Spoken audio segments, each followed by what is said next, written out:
रामकृष्ण हरी. आपल्या दिवसाची सुरुवात जर सकारात्मक आणि ईश्वराच्या नामाने झाली तर आपला संपूर्ण दिवस उत्साहात आणि आनंदात जातो.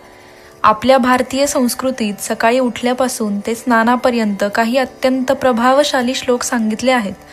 आज आपण पाहणार आहोत असे 15 नित्य पठणाचे श्लोक आणि त्यांचा अतिशय सोपा भावार्थ. चला तर मग डोळे बंद करा आणि या मंगलमय नादाचा अनुभव घ्या. करदर्शन. सकाळी उठल्यावर हातांचे दर्शन घेताना.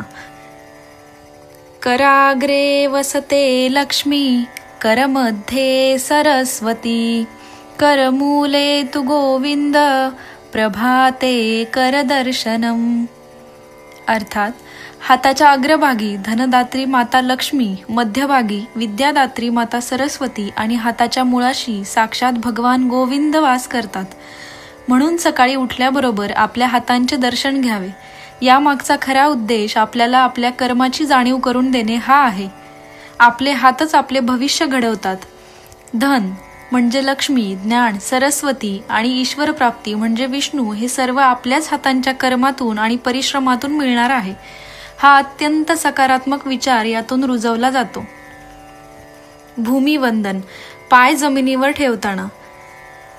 समुद्रवसने देवी, पर्वतस्तनमंडले, विष्णुपत्नी नमस्तुभ्यं, पादस्पर्शं क्षमस्व मे.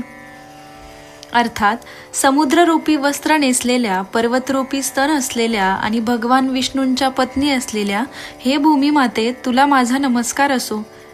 माझा पाय तुला लागत आहे त्यासाठी कृपया मला क्षमा कर. ही प्रार्थना आपल्यातील अहंकार नष्ट करते. ज्या पृथ्वीने आपल्याला अन्न, वस्त्र आणि निवारा दिला आहे तिच्या प्रती कृतज्ञता व्यक्त करण्याचा हा मार्ग आहे. निसर्गाचा आदर करायला शिकवणारा हा श्लोक आपल्याला जमिनीवर पाय घट्ट रोवून राहायला शिकवतो.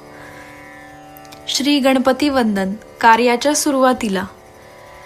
वक्रतुंड महाकाय, सूर्यकोटी समप्रभ, निर्विघ्नं कुरु मे देव, सर्व कार्येषु सर्वदा. अर्थात वक्रसोंड, विशाल शरीर आणि कोटी सूर्यांचे तेज असलेल्या हे गणराया, माझ्या आयुष्यातील आणि सर्व कार्यामधील विघ्ने कायम दूर कर. कोणत्याही कामाची सुरुवात करताना मनात जी भीती किंवा संभ्रम असतो तो दूर करण्यासाठी ही प्रार्थना आहे. गणपती हे बुद्धीचे आणि स्थिरतेचे प्रतीक आहेत. त्यांच्या स्मरणाने आपल्या विचारांना स्पष्टता मिळते आणि संकटांना सामोरे जाण्याची मानसिक ताकद प्राप्त होते. सरस्वती श्लोक. बुद्धीसाठी किंवा अभ्यासाला बसण्यापूर्वी. या कुंदेनु तुषार हार धवला, या शुभ्रवस्त्रावृता, या वीणावर दंड मंडित करा, या श्वेत पद्मासना, या ब्रह्माच्युत शंकर प्रभृतिभिर देवै सदा वंदिता, सा मां पातु सरस्वती भगवती निशेष जाड्यापहा. कुंद फूल, चंद्र आणि बर्फासारखी शुभ्र असलेली, जिने पांढरे वस्त्र परिधान केलेले आहेत, जिच्या हातात वीणा शोभून दिसत आहे आणि जी श्वेत कमळावर विराजमान आहे, जिला ब्रह्मा, विष्णू आणि महेश यांच्यासह सर्व देव नेहमी वंदन करतात, ती भगवती माता सरस्वती माझे रक्षण करो आणि माझ्या बुद्धीतील सर्व अज्ञान व आळस पूर्णपणे नष्ट करो. श्री विष्णू वंदन. शांती आणि संरक्षणासाठी. शांताकारं भुजगशयनं पद्मनाभं सुरेशं, विश्वाधारं गगनसदृशं मेघवर्णं शुभांगं, लक्ष्मीकान्तं कमलनयनं योगिभिर्ध्यानगम्यं, वन्दे विष्णुं भवभयहरं सर्वलोकैकनाथम्.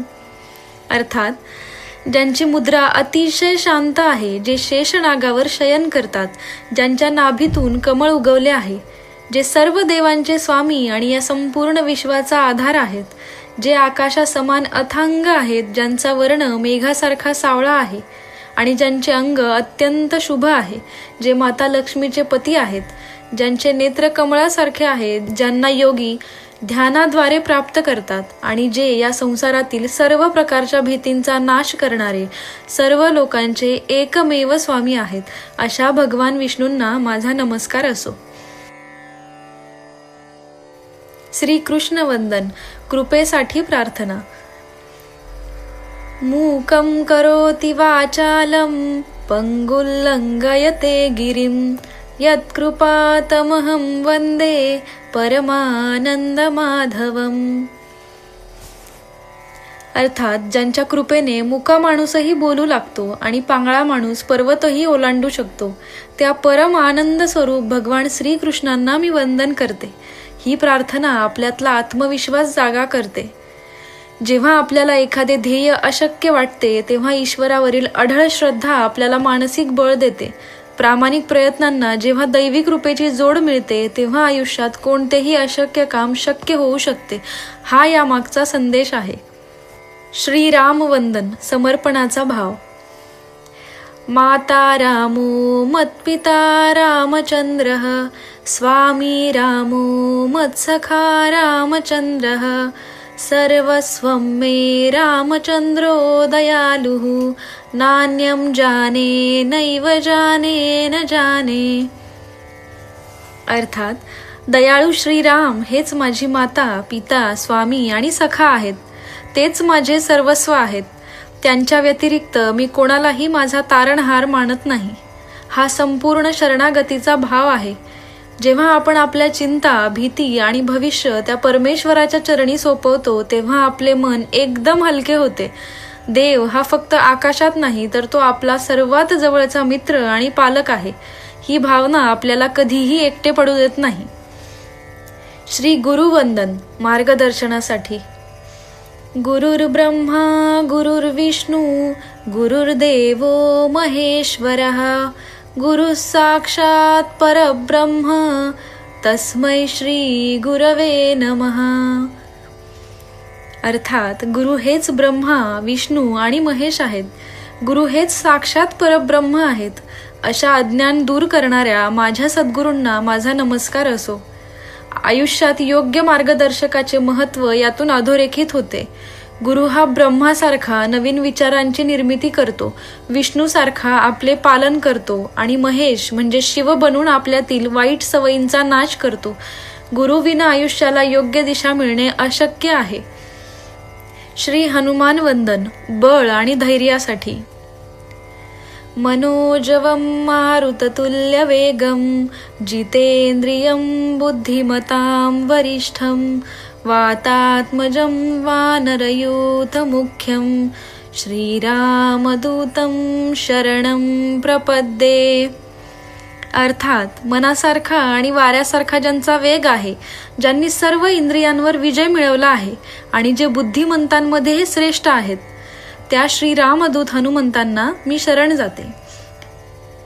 हनुमान हे केवळ ताकदीचे नाही तर बुद्धी आणि इंद्रिय निग्रहाचे म्हणजे सेल्फ कंट्रोलचे प्रतीक आहेत.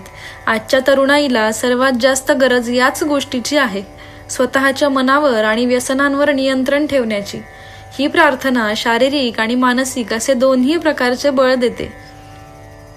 श्री देवी वंदन. शक्तीसाठी प्रार्थना.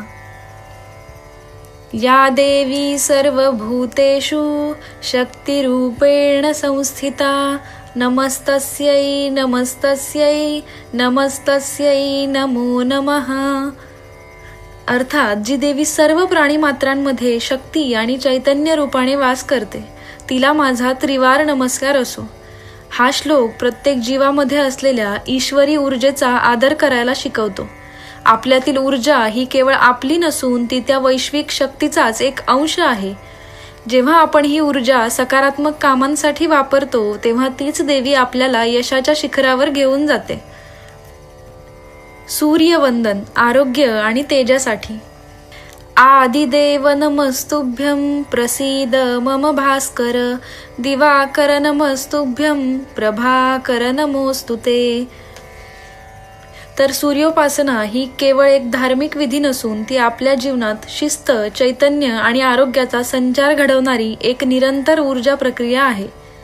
आपण ज्या श्लोकांचे पठण करतो त्याद्वारे आपण सृष्टीचा मूळ आधार असलेल्या सूर्यनारायणाला वंदन करतो आणि त्याच्या तेजस्वी स्वरूपाची कृपा मागतो.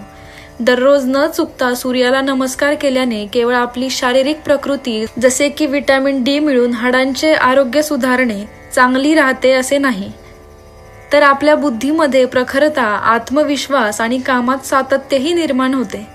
थोडक्यात सांगायचे तर सूर्य हा निसर्गाचा असा महान शिक्षक आहे जो आपल्याला वेळेचे मूल्य शिकवतो आणि दररोज नवी ऊर्जा देऊन आपले आयुष्य अधिक अर्थपूर्ण आणि तेजस्वी बनवतो. भोजन मंत्र, जेवणापूर्वी म्हणायचा मंत्र. वदनी कवळ घेता नाम घ्या श्रीहरीचे, सहज हवन होते नाम घेता फुकाचे. जीवन करी जीवित्वा अन्न हे पूर्ण ब्रह्म, उदर भरण नो हे जाणीजे यज्ञ कर्म. अर्थात अन्नाचा प्रत्येक घास कवळ मुखात घेताना देवाचे नाव घ्यावे, कारण भगवंताचे नाव घेण्यासाठी कोणताही खर्च येत नाही किंवा कष्टही पडत नाहीत. जेव्हा आपण देवाचे नाव घेत अन्न ग्रहण करतो तेव्हा ते केवळ जेवण न राहता एक सहज हवन बनते. म्हणजेच आपण आपल्या शरीरातील जठराग्नीमध्ये अन्नाची आहुती देत आहोत अशी ती पवित्र अशी प्रक्रिया होते. अन्न हे केवळ शरीर जगवण्याचे साधन नसून ते पूर्ण ब्रह्म आहे, कारण ते आपल्या प्राणांचे रक्षण करते आणि आपल्याला चैतन्य देते. म्हणून जेवण करणे म्हणजे केवळ उदर भरण म्हणजे पोट भरणे नसून ते एक पवित्र यज्ञ कर्म आहे असे समजून आपण अन्नाचा आदर केला पाहिजे. स्नान मंत्र. अंघोळ करताना गंगे च यमुने चैव गोदावरी सरस्वती, नर्मदे सिंधू कावेरी जलेस्मिन सन्निधिम कुरु. अर्थात, हे पवित्र नद्यांनो, माझ्या या स्नानाच्या पाण्यात तुम्ही वास करा आणि मला शारीरिक व मानसिक पावित्र्य द्या. पाण्याला स्वतःची मेमरी असते असे आजचे विज्ञानही मान्य करते. आंघोळ करताना, स्नान करताना केवळ शरीराची शुद्धी होत नाही, तर या पवित्र मंत्राच्या स्पंदनांमुळे ते पाणी तीर्थ बनते. आपल्या मनातील नकारात्मक विचार, आळस आणि नैराश्य पूर्णपणे धुवून काढते. देवी मंत्र, सर्व कल्याणासाठी. सर्व मंगल मांगल्ये शिवे सर्वार्थ साधिके, शरण्ये त्र्यंबके गौरी नारायणी नमोस्तुते. तर सर्व मंगलाचे मंगल करणाऱ्या, सर्व इच्छा पूर्ण करणाऱ्या आणि सर्वांना शरण देणाऱ्या हे गौरी नारायणी, तुला माझा नमस्कार असो. ही प्रार्थना सर्व समावेशक आहे. आपण यात केवळ स्वतःचे नाही तर संपूर्ण जगाचे कल्याण मागतो. जेव्हा आपण इतरांच्या भल्याची प्रार्थना करतो तेव्हा परमेश्वर आपली काळजी आपोआप घेतो, असा हा निस्वार्थ भाव आहे. श्री गायत्री मंत्र, सद्बुद्धीसाठी. ओम भूर्भुवस्वः तत्सवितुर्वरेण्यं भर्गो देवस्य धीमहि धियो यो नः प्रचोदयात. अर्थात, आपण त्या परमेश्वराला नमन करतो जो या पृथ्वीवर, अंतरिक्षात आणि स्वर्गात व्यापलेला आहे. आपण प्रार्थना करतो की तो ईश्वरी प्रकाश आपल्या बुद्धीला योग्य मार्गावर आणि सत्याकडे प्रेरित करो. हा मानवी मेंदूला जागृत करणारा सर्वोच्च मंत्र आहे. आपण देवाकडे पैसा किंवा यश मागत नाही, तर आपण सद्बुद्धी मागतो, कारण अचूक आणि योग्य विचार करण्याची ताकद मिळाली की यश आणि सुख माणसाच्या पायाशी आपोआप चालून येतात. तर मंडळी, हे 15 श्लोक म्हणजे आपल्या दिवसाची एक अतिशय सकारात्मक आणि पवित्र सुरुवात आहे. तर हा व्हिडिओ रोज सकाळी नक्की ऐका आणि आपल्या घरातील लहान मुलांवर हे संस्कार आवर्जून रुजवा. आणि भक्तीचा हा अमूल्य ठेवा आपल्या मित्रपरिवारासोबत शेअर करून ही सकारात्मकता सर्वांपर्यंत पोहोचवा. आणि अशाच व्हिडिओसाठी चॅनलला नक्की सबस्क्राईब करा. तोपर्यंत हसत रहा आणि नामस्मरण करत रहा. रामकृष्ण हरी.